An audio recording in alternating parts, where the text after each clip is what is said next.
Bienvenidos a este webinario que vamos a tener en este día, donde vamos a tocar temas muy interesantes y muy actuales, sobre todo con algunas alternativas muy innovadoras que hemos diseñado en nuestro despacho. ¿Qué vamos a ver en este webinario? Esencialmente es cómo evitar que el SAT intervenga el patrimonio del socio a través de facultades excesivas por virtud de la reforma 2020. A partir de este año, y de acuerdo a las reformas que hay, es más fácil que el SAT pueda intervenir en el patrimonio del socio, porque ahora tiene facultades excesivas. La ley le brinda ciertas facultades que han excedido. ¿Y para quién es esto? ¿A quién le estamos hablando? Primero, empresarios que buscan contar con una mayor protección y fortaleza de su estructura corporativa. Esto es para empresarios que están buscando protegerse porque estamos entrando en una etapa, en una era en donde el patrimonio es más vulnerable.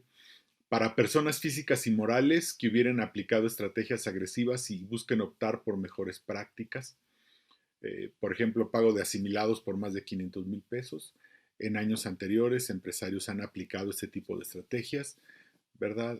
Han buscado, ¿verdad? A veces las han aplicado por falta de liquidez, por buscar una mejor posición monetaria dentro de la empresa, por muchas razones, pero que ahora están probablemente en algún riesgo.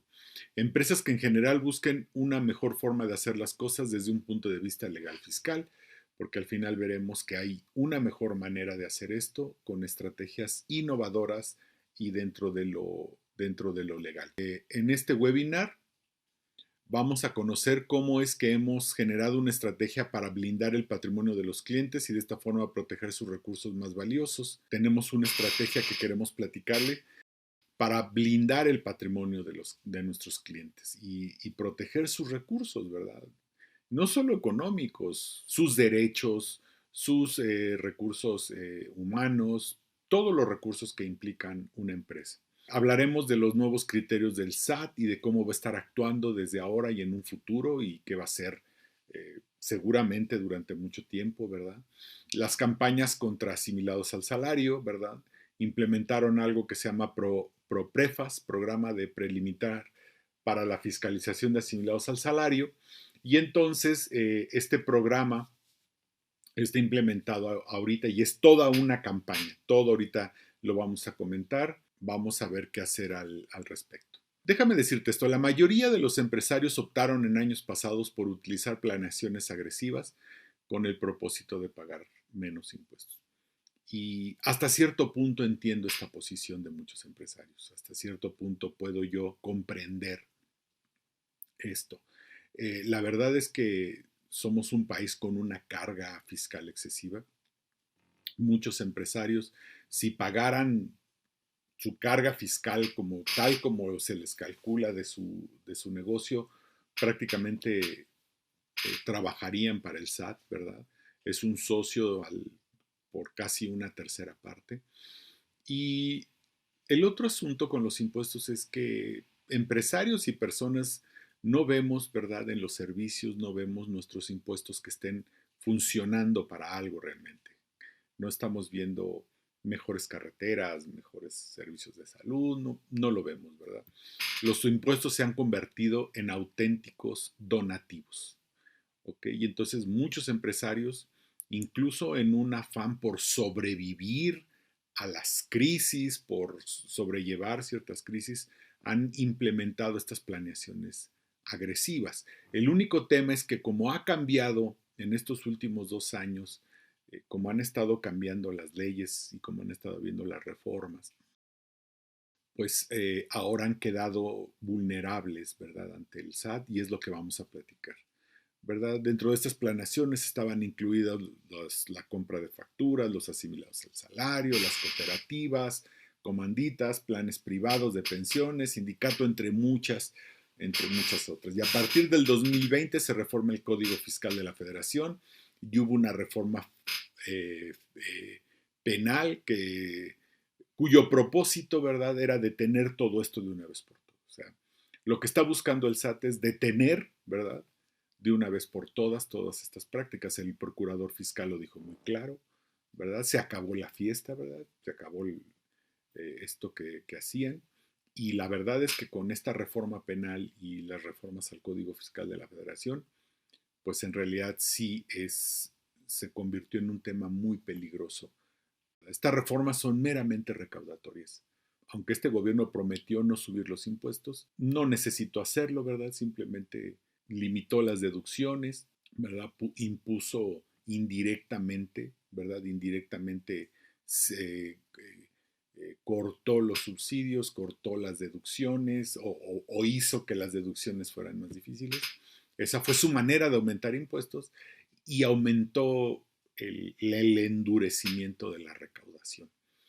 Y eso es lo que ha pasado, ¿verdad? Que la recaudación está endurecida y muy fuerte, porque además eso le sumamos toda la parte electrónica y pues eso nos lleva a la situación en la que estamos. Mire, el auténtico problema que tienen los empresarios es que muchas veces no cuentan con una asesoría adecuada, ya que las empresas que dan estos servicios de estrategias agresivas únicamente se limitan a prestarlos y cobrar su comisión. Por la misma estructura, las empresas que prestan estos servicios, ¿verdad? Que muchas veces van de la ilegalidad abierta a una frontera entre lo legal y lo ilegal. Bueno, pues solamente crean empresas, entregan facturas, ¿verdad? Cobran comisiones, tienen toda una estructura eh, por la cual van pasando el dinero, que además la autoridad ya la conoce, ya sabe cómo está, ya déjeme decirlo, eh, abrió todas esas estructuras y ya sabe, las conoce, las ve. Entonces, y estas empresas solo cobraban una comisión. Además era muy fácil. A veces, muchas veces ni contratos hacían ni nada, ¿no? Simplemente yo recuerdo en alguna ocasión escuchar a un cliente, ¿verdad? Le habló a alguien, ¿verdad? Pidió la factura, mandó el cheque y a los 2 días tenía o al otro día tenía el dinero de regreso. O sea, era muy fácil la implementación.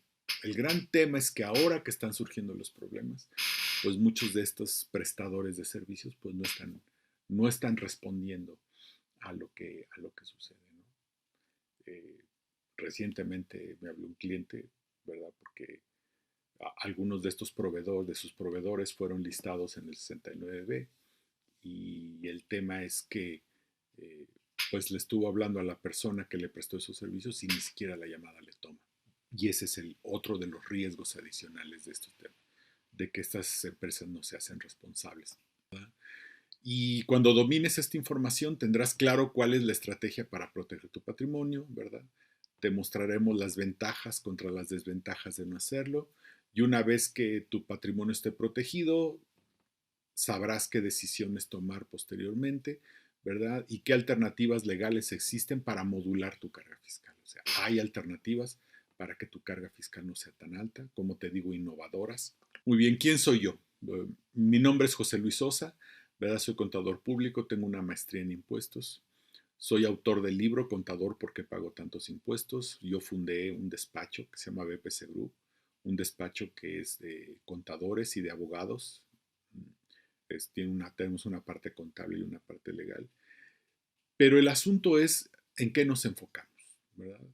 Nos enfocamos en ayudar a garantizar la seguridad y la continuidad de las empresas a través de estrategias innovadoras con sustento legal y seguridad. Ayudamos a nuestros clientes a su seguridad y a su continuidad, ¿verdad? Creemos que la continuidad y que las empresas permanezcan en el tiempo es lo que es en la parte en lo que nosotros les ayudamos. No meterlas en riesgos, al contrario, protegerlas de riesgo, pero que tengan, que puedan generar la liquidez necesaria, ¿verdad? Y la riqueza necesaria para continuar. Muy bien, y además a través de estrategias muy innovadoras. Eh, Algunos de nuestros clientes, por ejemplo, nuestro cliente es Bunge Limited, Bunge de México, en la parte de México. Es una empresa transnacional de la industria agroquímica. Es de la industria agroalimentaria, perdón. Es la tercera empresa agroalimentaria más grande del mundo. Y la parte de México, nosotros tenemos una parte de lo fiscal, ¿verdad? De todos los temas fiscales de Bunge en México. Es una empresa muy grande y muy institucionalizada, que es nuestro cliente. También otro de nuestros clientes es Grupo James, una empresa totalmente agroindustrial. Ellos son los principales sembradores de plátano en el mundo, de banana. Eh, tienen como productores individuales son los más grandes del mundo y además siembran palma africana y refinan palma africana para hacer aceites.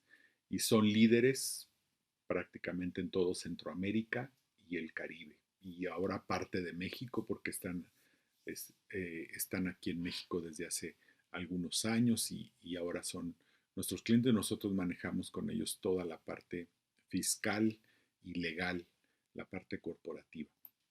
Muy bien. En este webinario te asesoraremos sobre todo lo que necesitas saber con relación a la planeación fiscal agresiva y cómo proteger a los socios de las empresas de cualquier responsabilidad solidaria. Esto es, cómo proteger a los socios de las empresas. ¿Qué es lo que está sucediendo el día de hoy? El SAT está persiguiendo fuertemente a todas las empresas que operaron a través de planeación agresiva o evasoras. El SAT ha implementado todo un sistema, todo un programas, ¿verdad?, para perseguir fuertemente a todo este tipo de empresas. Aquí hay algunas noticias, ¿verdad? El SAT tiene en la mira 10,000 factureras, entonces ha sido noticia, ¿verdad? Carlos Romero, el procurador fiscal, ha salido muchas veces en los medios diciendo que cuál es la estrategia de la autoridad, ¿verdad? Que lo van a hacer prácticamente, van a usar la parte penal para obligar a la gente a pagar, ¿verdad? Sus adeudos, pero además ahora el SAT tiene, a través de la responsabilidad solidaria, la facultad de poder cobrar los impuestos que debe la empresa, cobrárselos a los socios. Entonces, desde este punto de vista, pues tenemos que ver qué es lo que tenemos que hacer. Primero, tenemos que entender que hay unos criterios internos que tiene el SAT, ¿verdad? Estos criterios internos, ¿verdad? El SAT desplegó una campaña en contra de todas las personas que se hubieran pagado por medio de asimilados al salario de más figuras agresivas y emitió algunos lineamientos internos, como le dijo los PROPREFAS, ¿verdad? El programa preliminar de fiscalización, es de estos lineamientos, ¿verdad? Dentro de estos lineamientos, ok, se prevé que se cite mediante una carta de invitación al contribuyente para efectos de cuestionar las operaciones mencionadas. ¿Esto qué quiere decir? Que yo voy a citar, yo autoridad o la autoridad cita al contribuyente, ¿verdad? Y entonces allí le va a hacer un cuestionario y le va a mostrar, ¿verdad? Las diferencias que la autoridad encontró. Los lineamientos internos indican qué es lo que debe hacer el personal del SAT ante cada circunstancia posible. Estos lineamientos, que ya los conocemos, ¿verdad?, dicen exactamente cómo debe de actuar el personal del SAT. O sea, dice, si el contribuyente dice que se va a autocorregir, bueno, tú vas a hacer esto. Si dice que no se va a autocorregir, entonces tú tienes que hacer esto. Si dice que le robaron la identidad, pues tú tienes que hacer esto, ¿verdad? O sea, cada cuestión más o menos está contemplada. El SAT establece que el contribuyente puede reaccionar de una serie de maneras y entonces el SAT le dice a su personal qué es lo que tiene que hacer. ¿Ok? Entonces, esta campaña de asimilados al salario, ¿sí?, es un programa de fiscalización de asimilados, ¿verdad? El, la Administración Central de Auditoría, de Planeación y Programación de Auditoría está identificando contribuyentes que se pagaron más de 500,000 pesos al año. Y es muy fácil, tienen los timbres, ¿verdad? Buscan asimilados a salario, buscan mayores de 500,000 pesos y ahí les sale un listado y empiezan a mandar invitaciones y de esta manera empieza el, el- el proceso de fiscalización a los asimilados. Debemos de entender, es muy importante entender esta parte. Mucha gente trató los asimilados así de manera general, ¿no? A mí me pagan por asimilados, pero hay 5 actividades que pueden ser pagadas por asimilados a salarios, ¿ok? 5 actividades que, que pueden ser, déjeme decirlo, que pueden asimilarse a un salario. Entonces, los anticipos de rendimientos de miembros de cooperativas, sociedades civiles o asociaciones civiles, ¿verdad? Se pueden asimilar a salarios. Los honorarios a miembros de consejos, administradores y comisarios pueden ser asimilados.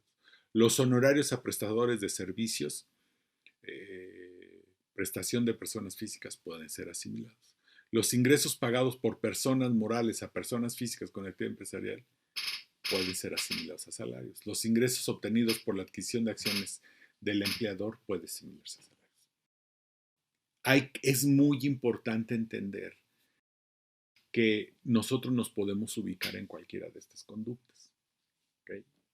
A mí me pagaron un asimilado, pero de estas 5 opciones, ¿por qué me pagaron por asimilados? Y depende de cómo establezcamos que nos pagaron por estas 5 opciones, es como nosotros vamos a poder establecer un mapa de defensa, ¿ok? En contra de los asimilados a salario. O sea, vamos a poder establecer cómo defendernos de esto. Eh, y obviamente, ¿verdad? Conociendo el mapa de lo que la autoridad quiere hacer. Entonces, la etapa de este programa preliminar de fiscalización asimilados a salarios es el exhorto. Este no es propiamente un acto de fiscalización, es una invitación. Ven, ¿verdad? Te cuestiono y te pregunto.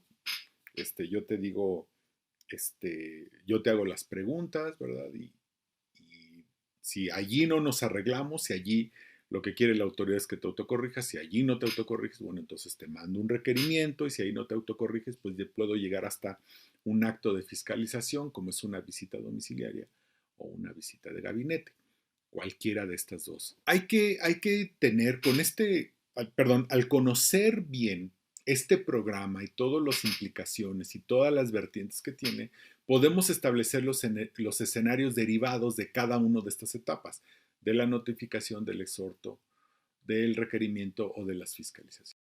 Entonces, tenemos que estar conociendo, todos estos escenarios están en este programa, ¿ok? Todos estos escenarios, ¿okay? Los tiene el programa. Como les decía, debemos de conocer cada escenario. Obviamente hay que conocer este documento que nosotros conocemos nos dice si, primero, cómo encuadrar el ingreso, segundo, qué dice el contribuyente, qué hace el contribuyente, qué dice que va a hacer, y entonces, o qué es lo que hace el contribuyente después de esta invitación, y entonces la autoridad ya sabe cómo va a actuar. ¿Ok? Una de las cosas es que, por ejemplo, en el exhorto no puede llevar a alguien que lo asesore, es lo que me están haciéndolo en este momento. Yo me citan, ¿verdad? Y tengo que ir solo. No puedo llevar ni a un abogado, ni a mi contador, ni a nadie. Tengo que ir yo solo. De hecho, no dejan entrar a nadie. Obviamente es ilegal, pero como es una invitación, ¿verdad? Pero pues, tienen el sartén por el mango. Si yo digo que no voy, si no va mi abogado, me dicen, no vengas, ¿verdad? Pero entonces te voy a requerir oficialmente. Y lo que nosotros recomendamos es que todo esto se arregle en el exhorto. O sea, estamos pensando que cuando sucede esto, ¿verdad? Y lo que estamos recomendando es que el contribuyente arregle este tema en el exhorto. Entonces, no puede llevar a alguien que aunque parece ilegal o es ilegal, ¿verdad? Probablemente hay que ir. ¿Por qué quieren que vaya solo el contribuyente? Porque le van a hacer un cuestionario, el cual también conocemos. Y este cuestionario son ciertas preguntas ¿verdad? Que tiene que contestar. Obviamente el contribuyente pues tiene que saber, tenemos que saber qué preguntas le van a hacer. Allí, ¿verdad? Como les digo, les van a decir, le van a sacar un PowerPoint, le van a decir qué es lo que observaron, qué es lo que, los ingresos, ¿ok? Y le van a hacer este cuestionario, donde están, ahí se muestran todos los escenarios, ¿verdad? Según lo que vaya a hacer el contribuyente es cómo va a actuar la autoridad. Y como lo dijimos anteriormente, los conceptos asimilados son varios, ¿ok? Y eso tiene una implicación a la hora de estar allí en esa invitación. Y lo más importante es que si conocemos este documento, eh, tenemos un mapa de lo que va a pasar, ¿ok? Tenemos un mapa y al conocer el mapa conocemos el camino. Entonces, este es más o menos lo que tenemos que hacer en este tema de asimilados. ¿Ok? Entonces, la autoridad tiene un plan para cada acto y posible circunstancia antes, durante y después de cada evento o entrevista. Entonces, ella ya tiene un mapa, pero lo más interesante es que nosotros este, tenemos también ese mapa y podemos, eh, obviamente, también trazar una ruta dependiendo de cada caso.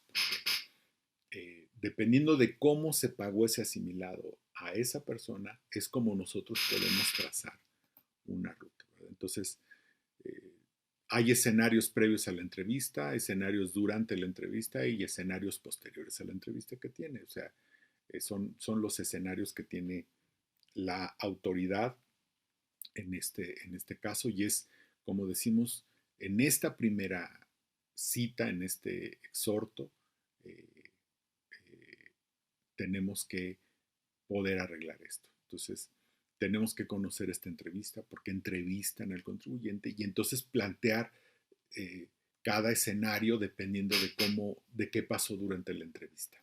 ¿Okay? Ahora bien, siempre que hay un tema de asimilados a salario, ese dinero no le llegó al empresario porque sí. Quiere decir que previamente se pagó una factura o la empresa, ¿verdad? De donde él es socio pagó ciertas facturas, eh, compró ciertas facturas y entonces vamos al tema de responsabilidad solidaria para los socios. ¿Okay? La responsabilidad solidaria siempre... ¿Qué es la responsabilidad solidaria? ¿Verdad? Antiguamente, la responsabilidad solidaria quiere decir que en qué circunstancias, nos dice el artículo 26, eh, el contribuyente tiene a alguien que cuando él no puede terminar de pagar, termina de pagar ese alguien. En el caso de socios o accionistas, antiguamente, ¿verdad? Había había cuatro escenarios para la responsabilidad solidaria. Entonces, en el artículo 26 del Código Fiscal de la Federación dice, son responsables solidarios con los contribuyentes, los socios y accionistas respecto de las contribuciones, ¿verdad? Y en los siguientes supuestos, ¿verdad? No solicite su inscripción en el Registro Federal de Contribuyentes. Cambie su domicilio sin presentar el aviso correspondiente. No lleve contabilidad u la oculte o la destruya. Desocupe el lugar donde tenga su domicilio fiscal sin presentar el aviso. No se localice en el domicilio fiscal registrado ante el Registro Federal de Contribuyentes. Entonces, había cuatro supuestos prácticamente, ¿verdad? Por los cuales el socio o accionista era responsable solidario con la empresa. Como dije, el responsable solidario es cuando el contribuyente o la empresa no puede pagar, no puede terminar de pagar el impuesto, entonces el responsable solidario paga lo que le faltó pagar a la empresa o al contribuyente. Estos supuestos eran no registrarse en el RFC, cambiar su domicilio sin presentar aviso, o no sea localizado, o no lleve contabilidad. Cuatro supuestos que prácticamente era imposible caer en ellos. Prácticamente no se podía caer en ellos. O sea, ¿qué quiere decir esto? Que nunca había un escenario en donde el socio tuviera que pagar los impuestos de la empresa. O el SAT pudiera cobrarle al socio los impuestos de la empresa. De hecho, puede embargar los bienes. ¿Ok? Entonces, en este año se añaden 4 fracciones más a la responsabilidad solidaria, ¿verdad?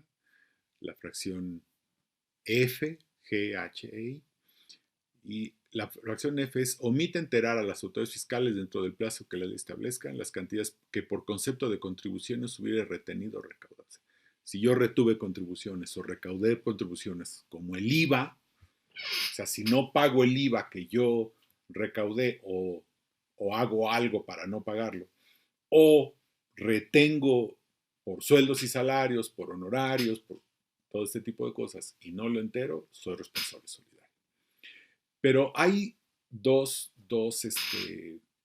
casos que es cuando eh, el inciso G, ¿verdad? Es cuando a mí como el contribuyente me suben al 69B. Recordemos que el 69B es este procedimiento en donde una empresa se asume, ¿verdad?, que hace operaciones inexistentes y entonces la listan, ¿verdad?, en un listado que se publica en el diario oficial. Y entonces, si a mí como empresa me listan en el 69B, pues entonces, y ya quedó como definitivo, entonces los socios de esa empresa son responsables solidarios. El segundo caso, ¿verdad?, es cuando yo compré a una empresa, ¿verdad?, o hice operaciones con una empresa que está en el 69B, ¿okay?, y rebasa de 7.804.000, hago operaciones con una empresa y queda como definitiva y rebasó este monto, entonces yo soy responsable solidario con esa empresa, ¿verdad? Y hay un último párrafo que es un tema de pérdidas. ¿Cuál es el asunto con esto? Que subirnos o iniciarnos un procedimiento del 69B a nosotros o a un proveedor nuestro, o si operamos con empresas que realmente hacen operaciones inexistentes, se compró una factura, estas cosas de asimilados, pues es muy fácil subir esa empresa al 69B, porque todo lo que se requiere es una presunción. Es una simple presunción. Entonces, con mucha facilidad, ¿verdad?, a mí me llegan, me auditan, me determinan un crédito. ¿Ok? La empresa no alcanza a pagar. Saben que yo tengo el patrimonio, ¿verdad? Pues, suben mi empresa al 69 o ven entre mis proveedores alguna empresa que la verdad le compré facturas o simplemente alguna que les gustó, pues lo suben al 69B, queda como definitivo y entonces sí, la autoridad tiene la facultad, ¿verdad?, de meterle la mano y de cobrarse con mi patrimonio los impuestos de la empresa. Entonces, en estos casos, mi patrimonio está en riesgo. Yo como socio de una empresa que compró facturas, ¿ok?, está en riesgo. Y muchas empresas están así. Entonces, hay otro tema de responsabilidad solidaria, es calcularla. Antiguamente decía que yo era responsable solidario hasta el monto de mi aportación. ¿Qué quiere decir esto? Que si yo había aportado 100,000 pesos a la empresa, yo solo era responsable solidario hasta por los 100,000 pesos. No podían cobrarme más de esos 100,000 pesos que yo había aportado. La responsabilidad solidaria ahora se calcula, ¿verdad?, sobre mi participación. ¿Esto qué quiere decir? Que si yo soy accionista de esta empresa en un 50%, yo también soy responsable solidario por el 50% del crédito fiscal. No por mi aportación, sino por el 50% del crédito fiscal. Si soy socio en un 30%, pues entonces yo soy responsable solidario por el 30% del crédito fiscal que el SAT le determinó a la empresa. Otro asunto es el periodo de la responsabilidad solidaria. La responsabilidad permítanme, la responsabilidad solidaria, ¿verdad? Dice este párrafo, o sea, durante qué periodo soy responsable solidario. La responsabilidad a que se refiere esta fracción únicamente será aplicable a los socios o accionistas que tengan o hayan tenido el control efectivo de la sociedad respecto de las contribuciones que se hubieran causado en relación con las actividades realizadas por la sociedad cuando tenía tal calidad. O sea, si yo tengo el control efectivo, ¿verdad? O sea, durante el periodo en que yo tuve el control efectivo de la sociedad. Y nos dice allí adelante, ¿verdad? ¿Qué es el control efectivo de la sociedad? Dice, se entenderá por control efectivo la capacidad de una persona o grupo de personas de llevar a cabo cualquiera de los actos siguientes. Uno, imponer decisiones en las asambleas generales de accionistas, de socios u órganos equivalentes, o nombrar o destituir a la mayoría de los consejeros, administradores o sus equivalentes de una persona moral. O sea, si soy el único Dios verdadero de la sociedad, yo soy responsable solidario. Mantener la titularidad de derechos que permitan ejercer el voto respecto de más del 50% del capital social de una persona moral. O sea, si tengo derechos de voto y mi voto es el definitivo, o sea, mi voto es el mayoritario, pues prácticamente controlo la sociedad. Dirigir la administración, la estrategia o las principales políticas de una persona moral, sea a través de la propiedad de valores por contrato o por cualquier otra forma.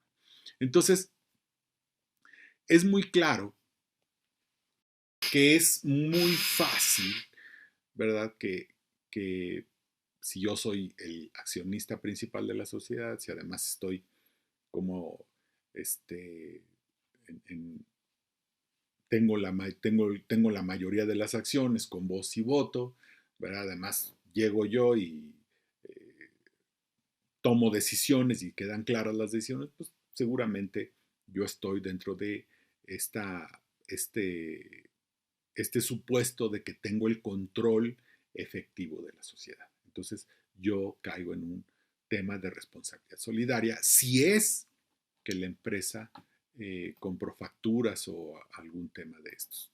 ¿Ok? Muy bien. Entonces, ¿de qué se trata el blindaje corporativo?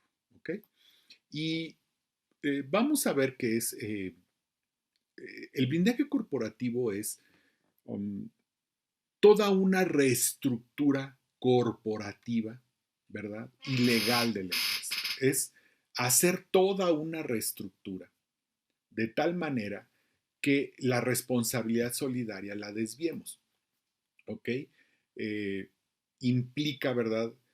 Yo lo que hablo con algunos clientes es, implica incluso implementar un sistema de gobierno corporativo, implica tomar la responsabilidad, eh, ¿cómo se llama? A través de la institucionalización de de la empresa, es la división entre accionistas y el consejo de administración. La estrategia es reorganizar la empresa y llevar el control efectivo a otro lado. O sea, sus supuestos de control efectivo, quitarlos de los accionistas y llevárnoslos a otro lado para que la autoridad ya no pueda tocar al accionista.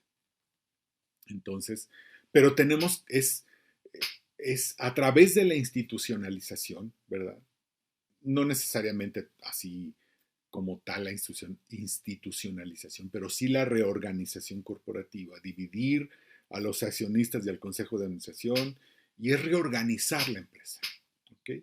Para que el control efectivo salga de allí y no lo podamos llevar, ¿verdad? Es reestructurar la empresa con ciertas características, es hacer un holding, ¿verdad? Es una reestructura completa, pero con ciertas características. Generar unos usufructos mediante contratos, dividir las obligaciones y derechos del usufructuario, del propietario, o sea, dividir los derechos del propietario, del usufructuario de la acción, para efectos de la responsabilidad eh, solidaria. Entonces, de esta manera nos llevamos el control efectivo a otro lado a través de estas figuras. Y con esto blindamos el patrimonio del socio y obviamente vamos un paso adelante de la autoridad. Tiene además como beneficio adicional que reorganizamos la empresa. ¿Okay? Hay una reorganización. Se puede empezar a caminar hacia la institucionalización, si no es que ya caminar, estar ya prácticamente en el proceso de institucionalización. Y obviamente el beneficio adicional es que la responsabilidad solidaria el control efectivo no lo podemos llevar a otro lugar, ¿verdad? No podemos explicar todo en detalle porque cada empresa es diferente. De hecho, para el blindaje patrimonial tendríamos que hacer un análisis de cada empresa, porque cada empresa es diferente y a cada empresa tendríamos que checar su parte legal, toda su parte legal, para ver cuál sería la reorganización más adecuada para llevarnos al para llevarnos el control efectivo a otro lado, ¿verdad? Todo esto se puede resolver con una estrategia totalmente legal y prácticamente con cero riesgo. ¿Okay? Obviamente es una corrección de las actas, de los libros, hacer contratos para efectos de proteger ampliamente el patrimonio de los accionistas. Y otra cosa es que es muy rápido. Esta operación se puede llevar a cabo casi instantáneamente y el patrimonio del socio queda protegido. Les recuerdo para quién es esto, ¿verdad? Para empresarios, como lo dijimos al principio. Esto es para empresarios que busquen contar con una mayor protección y fortaleza de su estructura corporativa. Personas físicas y morales que usaron estrategias agresivas, ¿verdad? Y que van buscando mejores prácticas. Y empresas que en general buscan una mejor forma de hacer las cosas desde un punto de vista legal fiscal. Entonces, todo es cuestión de que se hagan los análisis pertinentes y aplicarlo de manera casi inmediata. Lo que de manera natural, y supongo que estás pensando es, oye, pues si ya no se pueden comprar facturas, asimilados o todo esto, pues, ¿qué opciones tenemos el día de hoy? Como te dije, el gran problema es que los asesores, ¿verdad? Eh, o los que se decían asesores, generalmente recomendaban este tipo de cosas. O no había una buena asesoría que tuviera el empresario, ¿no? A veces le consultaba ahí al que llevaba la contabilidad, al que llevaba la contabilidad, y dice, pues, yo vengo de una empresa donde compraban facturas, hasta traían al mismo facturador, ¿no? Y esta era la asesoría, pero la verdad es que hay estrategias muy innovadoras y muy legales, ¿verdad? Que nos permiten mantener esta liquidez fiscal o tener esta liquidez, aumentar nuestra liquidez con estrategias que nos ayuden a pagar menos impuestos. Cuando hablamos de liquidez fiscal, ¿de qué estamos hablando? De reducir el pago de impuestos con alternativas legales e innovadoras. De eso se trata. Obviamente con seguridad, ¿okay? Con riesgo prácticamente cero y controlado. Entonces, es reducir nuestro pago con alternativas legales. No se trata de hacer cosas ilegales, sino cosas legales que estén dentro de la legalidad y que se puedan defender. ¿Y para quién es esto? Para empresarios que busquen una mayor liquidez en sus negocios. Quiero tener más dinero, quiero que el flujo del dinero sea mayor, puedo aplicar estas estrategias. Personas físicas y morales cuyo objetivo es generar riqueza real en sus empresas con seguridad, ¿no? Entonces, eh, es para este tipo de personas que quieren generar riqueza, incrementar el patrimonio de los empresarios de manera legal. Recordemos que las empresas están para dar utilidades, para generar riqueza, y esa riqueza debe determinar en el patrimonio del empresario tarde o temprano. Entonces, el patrimonio del empresario tiene que crecer porque esa es la razón de ser de una empresa. Y para empresas que en general busquen una mejor forma de hacer las cosas desde un punto de vista legal fiscal. O sea, empresas que digan ya voy a pararle a esto de las facturas y quiero hacer una estrategia legal, ¿verdad? La liquidez fiscal busca en general 4 objetivos. Tiene 4 objetivos muy claros. No pagar un impuesto, o sea, armar una estrategia, una alternativa, ¿verdad? Innovadora y legal, de tal manera que yo no pago un impuesto por una estrategia, por una alternativa que tengo. Otro objetivo es pagarlo después. Obviamente no pagarlo hoy, sino diferir los ingresos o adelantar las deducciones de tal manera que no pago un impuesto hoy, ¿verdad? Pero lo voy a pagar mañana. Entonces es mejor pagarlo mañana, ¿verdad? Que pagarlo hoy, sin recargos y sin actualización, sino que, como digo, difiero el impuesto o adelanto las deducciones. El otro es pagar barato. ¿Okay? Puede ser que yo hoy me financie con algo de ese impuesto, ¿verdad? Ese impuesto que yo difiero, me financio con él de tal manera que lo puedo pagar después, pero ya me produjo dinero. Eso es pagar barato. Y en personas físicas, pues el objetivo es, como dijo Napoleón, divide y vencerás, es dividir los ingresos de tal manera que bajemos en las tasas. Lo que nosotros hemos observado, que hay ciertos obstáculos, ¿verdad?, para implementar este tipo de estrategias, y que es la parte donde me gustaría que analizaras y reflexionaras un poco en este sentido. Un obstáculo es que las alternativas agresivas eran muy fáciles. O sea, yo me he encontrado con empresarios que compraron facturas que no tienen ni contratos, nada. O sea, como les dije de aquel empresario amigo mío, ¿verdad? Hablaban por teléfono, pedían la factura, mandaban el cheque y 2 o 3 días después tenían el dinero de vuelta. Entonces, pues era muy sencillo. De veras era muy simple eh, esta parte. Entonces, cuando ahora tú les dices, sí, no, es que ahora hay que hacer contratos y actas de asamblea y, o sea, hay que generar una serie de documentos y hay que a veces abrir otras estructuras, pues, les parece que es demasiado complicado, ¿no? Entonces, a veces esto es un obstáculo. Dos, los costos, ¿no? Una vez yo llegué con un empresario, ¿verdad? Le dije, pues, te cobro el 20% del ahorro. Y me dijo, oye, pero es que una competencia tuya, me dijo, este, me cobra el 3%. Y ya con todo y el IVA y todo. Y le dije, para empezar no es mi competencia porque estamos haciendo dos cosas completamente diferentes.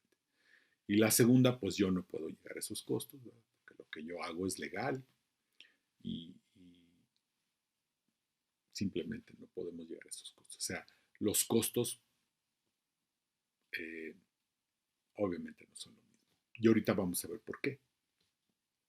La percepción de riesgo, ¿ok? Entonces, muchos empresarios no se han dado cuenta, ¿verdad?, que ya cambió esto. Todavía hablo con empresarios, algunos siguen comprando facturas, ¿verdad?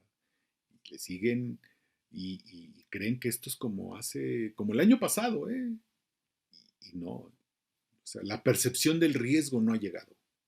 No sé si tienen que ver que la gente está teniendo problemas, ver a su alrededor los problemas que se van a generar para saber que sí realmente hay riesgos ya, ¿no? Y la percepción de complejidad, como les decía yo en el primer inciso, ¿no?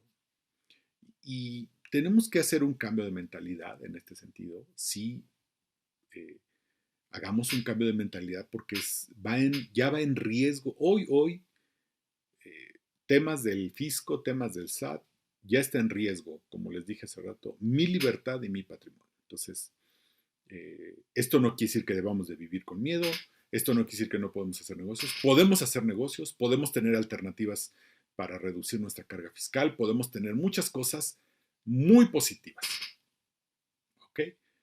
Pero simplemente no debemos o no podemos ya estar haciendo lo mismo que se hacía en otros años. Eso eh, es un cambio de mentalidad, ¿no? Lo primero es que hay una nueva realidad.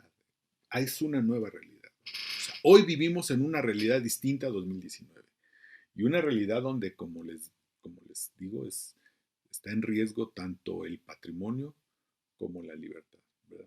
Dejar esquemas ilegales. El costo-beneficio ha cambiado. Antiguamente el riesgo sí era bajo. Hace 10 años era muy bajo el riesgo. Hace 20 años ni siquiera les quiero platicar, o sea, no había riesgo. En cambio, hoy, ¿verdad? Hoy, este, el costo-beneficio ya cambió. Yo creo que hoy el costo es mucho más alto que el beneficio. Otro cambio de mentalidad que debemos de tener es que el IVA no es parte de nuestro flujo.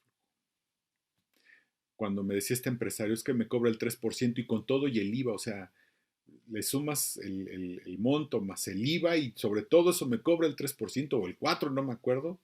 No, pues no había manera, ¿verdad? Y entonces algo que debe de cambiar en tu mente es que el IVA ya no es parte de tu flujo. El IVA no es parte. Y la única alternativa para reducir el IVA es ilegal, es comprar factura y es el riesgo. No hay alternativa legal para reducir el IVA. Una vez un empresario me llamó y me dijo, oye, tengo un problema, estoy pagando mucho impuesto y necesito que me ayudes con una alternativa para no pagar tanto. Cuando voy, traía pérdidas de ejercicio anteriores, pues el impuesto estaba pagando era el IVA. ¿No? Dije, no, alternativa legal no hay. La única alternativa que hay, tú sabes cuál es, ¿verdad? Y toma tu decisión, ¿no? Mide tus riesgos, porque no hay otra alternativa. Entonces,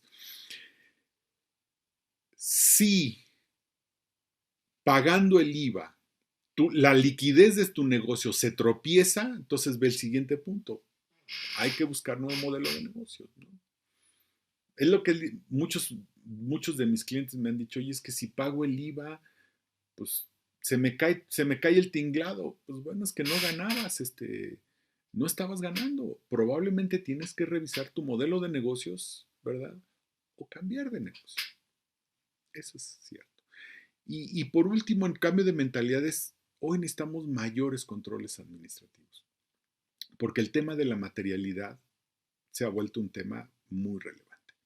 Entonces, muchos controles a la hora de que contratamos prestadores de servicio, compramos productos, el pedido, la cotización, la negociación de la cotización, la entrega del servicio, que me lo entregue oficialmente, todo ese tipo de cosas, hay que controlarlas porque eventualmente nos van a ayudar eh, para comprobar la materialidad de la prestación de un servicio o de la compra de algún producto. Muy bien, vamos a las alternativas de liquidez fiscal. Hay varias, ¿verdad? Pero voy a hablar de unas cuantas que puedo hablar ahorita, ¿verdad? Hay una eh, alternativa de intangibles con patentes y marcas, ¿ok? Entonces es llevarnos los intangibles, eh, hacerlos, eh, llevárnoslos a los otros, o sea, registro la marca y registro la marca a mi nombre y entonces la doy en uso a mi empresa y los ingresos me los llevo al capítulo 9, ¿verdad? Artículo 141, a partir del 141. Y entonces si yo registro la marca en copropiedad con varias personas, por ejemplo, entre yo, mi esposa y mi hija, entonces puedo dividir los ingresos de tal manera que bajo la tasa. Y entonces puedo cobrar, ¿verdad? Mi empresa puede deducir esa marca y se puede dividir el ingreso entre, entre 3 personas o 4, ¿verdad? Y entonces obviamente puedo deducir en la empresa, pero puede llegarme un dinero de manera con una carga fiscal mucho menor. O la puedo afectar a mi actividad empresarial, ¿verdad? Y entonces, perdón, no la afecto a mí, dije algo que está equivocado. Puedo venderla como un bien y entonces el costo lo divido entre los años que la tuve y entonces bajo también mi tasa, ¿verdad? Es cobrar regalías de otra manera, obviamente bajando, como la vendo como un bien, como si fuera una casa, un bien raíz, entonces divido el costo entre los años que la tuve y puedo tener tasas más bajas. Obviamente hay que hacer un avalúo, ¿verdad? Hay que hacer un avalúo y tener ¿cómo se llama? Y que ese avalúo me dé el valor de la marca. O puedo vender la marca en copropiedad. Está mi nombre, a nombre de mi hija, a nombre de mi esposa, a nombre de mi otro hijo, ¿verdad? Entre los 4, la vendemos en copropiedad, pero además hacemos el pago a plazo y entonces vamos acumulando según lo que vayamos cobrando y la marca se va deduciendo y bajamos la tasa. El fideicomiso educativo es muy sencillo, todos los bienes que yo ponga en fideicomiso, ¿verdad? Y que los rendimientos se destinen a la educación, Entonces, es un ingreso exento para mí. Por ejemplo, yo soy dueño de la oficina, ¿verdad? Se la rento, la pongo en un fideicomiso, que es lo que he hecho con algunos clientes. Agarro mi oficina, la pongo en fideicomiso y ese fideicomiso, ¿verdad? Le cobra rentas a mi negocio. Y luego la renta la destina, ¿verdad? Directamente a las colegiaturas. Entonces, indirectamente estoy haciendo deducibles las colegiaturas al 100% en mi empresa. ¿Por qué? Porque yo le cobro una renta que deduce mi empresa, ¿verdad? Pero además, a mí es un ingreso exento y está pagando las colegiaturas de mis hijos. Entonces, prácticamente estoy, literalmente, estoy deduciendo las colegiaturas de mis hijos en la empresa al 100%. ¿Ok? Entonces, eso es la deducción de colegiaturas eh, eh, en fideicomiso educativo. Ahora, ustedes me van a decir, oye, pero no tengo ningún bien raíz. Bueno, aquí habla de bienes, ¿eh? También puedo usar la marca. Entonces, en lugar de poner mi casa o la oficina que tengo en fideicomiso, la marca la pongo en fideicomiso y cobra regalías a mi empresa y con esos productos pago las colegiaturas. Entonces, también se puede hacer con las marcas o con los intangibles. Entonces, ahí está esa estrategia. Cooperativas.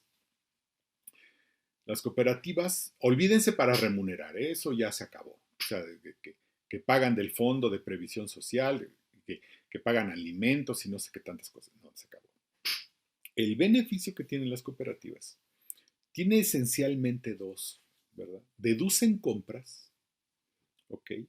Y difieren el impuesto 2 años. O sea, yo como cooperativa hoy determino un impuesto y lo puedo diferir por lo menos, digo, cuando mucho, 2 años. O sea, puedo alcanzar hasta 2 años para diferir el impuesto. Entonces, pensemos en una comercializadora, ¿verdad?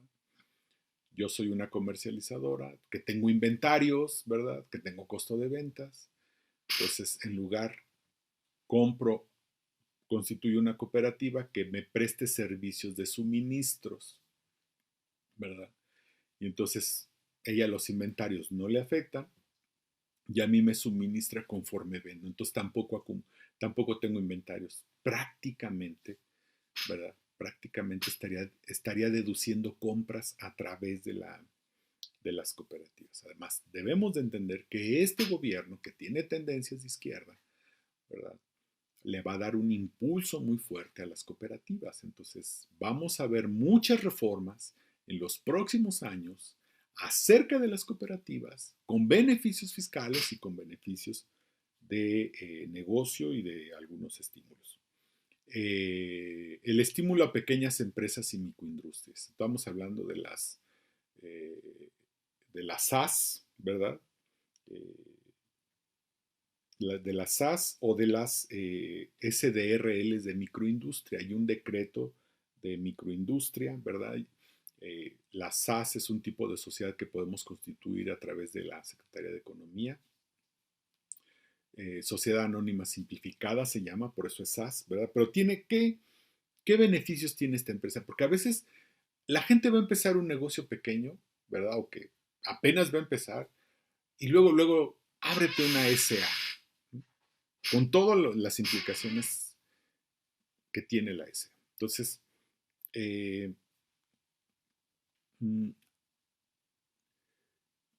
¿qué le recomendaría yo? Ábrete una SAS, ¿verdad? O ábrete una empresa de microindustria, sobre todo si vas a fabricar cosas. Hay cosas que las microindustrias tienen artesanías, pero el concepto de artesanías es muy amplio, ¿verdad? Coser ropa puede quedar como artesanía, pero bueno. ¿Qué ventajas tiene? Que acumulan al cobro, o sea, no acumulan cuando fracturan, sino acumulan al cobro. No hacen ajuste anual por inflación, o sea, no reconocen la inflación en sus estados financieros. No tienen coeficiente para pagos provisionales, ¿verdad? Y deduce compras. Pero lo más, eh, ¿cómo se llama? Lo más interesante es que acumulan al cobro, o sea, no acumulan conforme, ¿cómo se llama? No acumulan conforme facturan y deducen las compras, o sea, estarían en un sistema de deducción de compras. Claro, sus ingresos, ¿verdad? De las SAS es hasta 5.500.000 y de las microindustrias son 2 millones. Pero una vez que se alcance ese ingreso, pues ya la transformamos en una LCA, ¿verdad? Entonces, aquí hay una manera de, de usar, de usar este tipo de empresas, ¿verdad? Para proyectos, para alguien que está empezando. Alguien va a poner una cafetería, va a poner un restaurante. Si alguien va a poner un restaurante, yo le diría, constitúyete una cooperativa sin pensarlo, ¿no? O una SAS si ahorita vas empezando.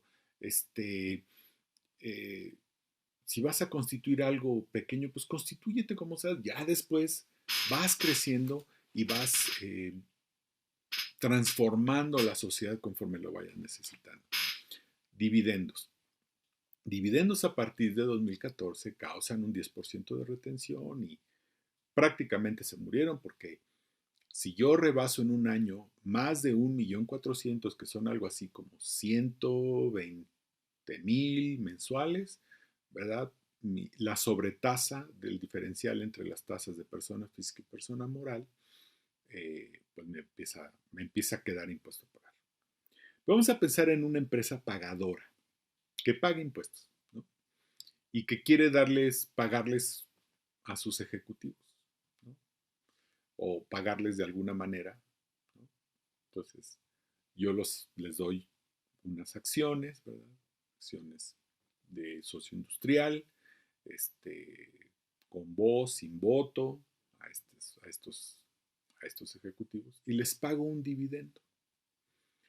Ese dividendo me va a causar el 42.86%, porque lo piramido y le saco el pero en términos sencillos me va a causar un 42.86%. O sea, si yo le doy 100,000 pesos a ese ejecutivo, ¿verdad? Me va a costar 42.860 pesos. Y le tengo que retener 10,000 pesos. Pero ¿qué pasa? Que esos 42.860 pesos que yo le tengo que pagar, ¿okay? Los puedo acreditar contra el impuesto de la empresa. Entonces, si yo soy una empresa que paga impuestos, pues adelanto mis impuestos del año pagándoles a mis ejecutivos. ¿Okay? Entonces, lo que yo les pago a mis ejecutivos y el impuesto que yo les retengo, simplemente lo estoy pagando antes. Yo sé que lo puedo acreditar, ¿verdad? Contra el impuesto que me va a quedar a pagar allá ¿cómo se llama? Cuando llegue la declaración anual, pero en este momento prácticamente lo único que le retengo es el 10%. Entonces, cuando hablamos de montos de 100, 110, 120,000 pesos, pues ese 10% se vuelve bastante cómodo para un ejecutivo. ¿Ok?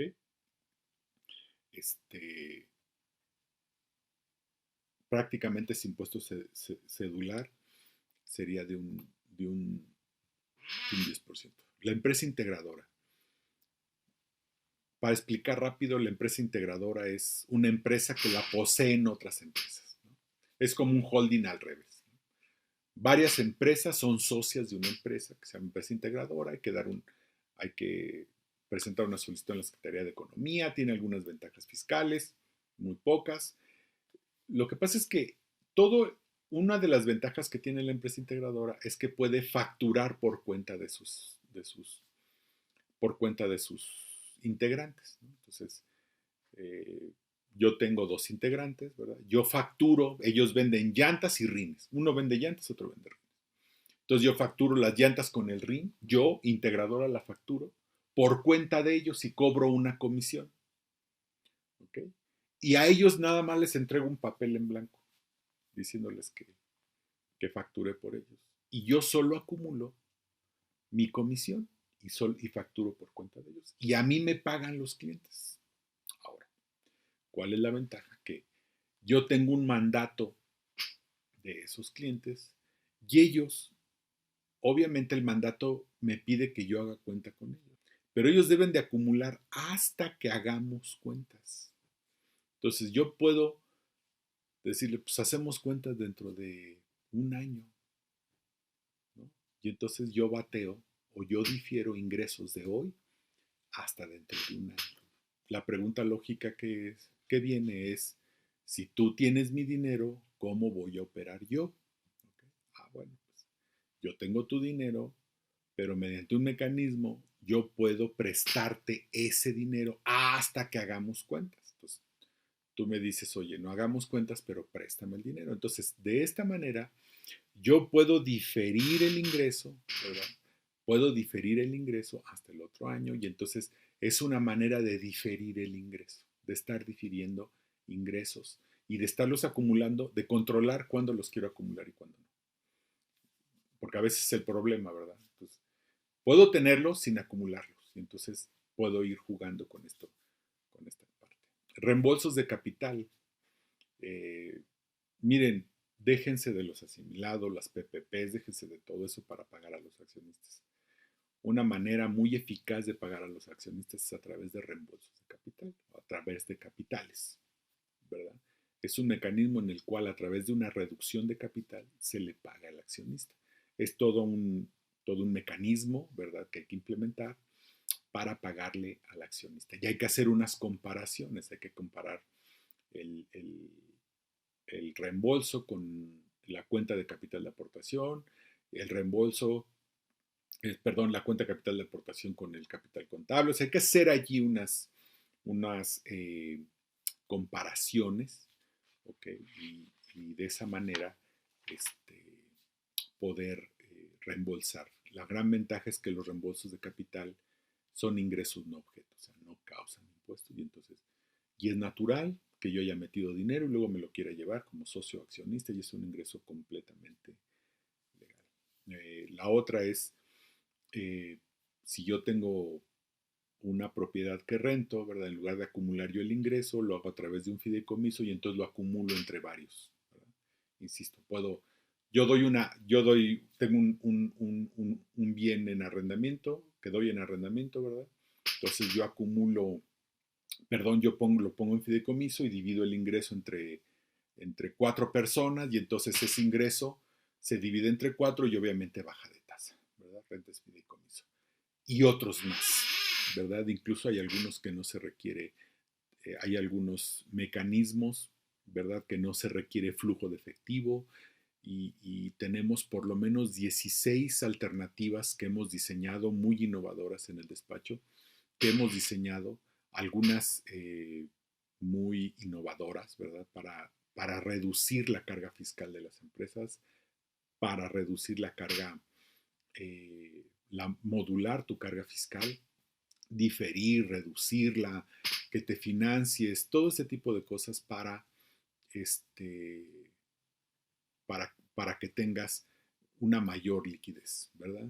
De esta forma estamos trabajando con muchas empresas, aportándoles valor y garantizando su permanencia en el tiempo, garantizándoles su seguridad y su continuidad, ¿verdad?